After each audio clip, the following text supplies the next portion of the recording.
So today we're gonna eat this thing. It's popping candy. There are lots of fish here from yesterday. Look at that. So I'm gonna find the popping candy. No, I'm gonna eat these popping candy. Yes. I still have 2 more, but I'm gonna eat them.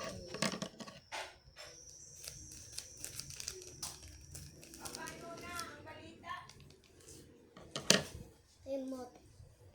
It's time for me. Oh my god. Add the popping candy. We're gonna put the popping candy in, but first let's taste. Look at it. Grape.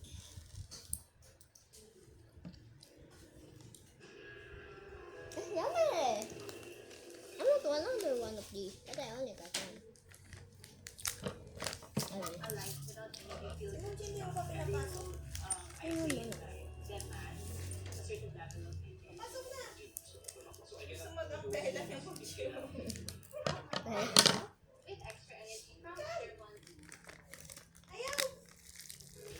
Basog yan, binahog ko na. Tapos tinaon ko yung iba kang pansit, tinawag ko yung pidato kang karne na doon na lang. Ay, dito. I'll put it in. Now let's chip.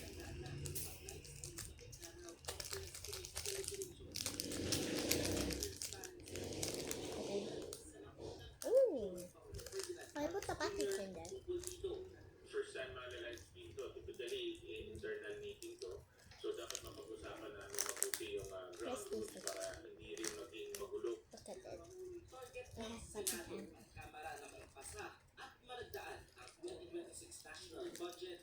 There's better masyadong dami. Maipit yung tail, maipit. Ay! Add more! Hindi napigilan ng ulan na ang Nations Girl Group meeting para umataw sa Aurora Music Festival sa Davao City. Yummy! Itong Sabado ng gabi. Ito pala ang It's got a lot of things. solo dance number ng girls na sinundan ng pagkanta sa kanilang hits mula sa Beanieverse EP. Hindi rin nawala ang live performance sa kanilang latest single na First Love. Ba't nakain na to? Bagong album na Mukhang Flames mo to. sa kanilang Ewan ko sino social kumain media. tapos siguro, siguro baby kanina, may kinain ako nilagay ko dyan ng ano, This one? Okay. balat. It's actually so good. But that's alright. May trick or treat naman sa SM. That's good.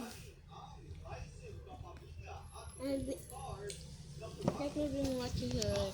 Never mind, never mind. Never mind. Ayaw ba nag-interested ha? Ikaw, kahawak-hawak dyan. Anyways, that's it, man.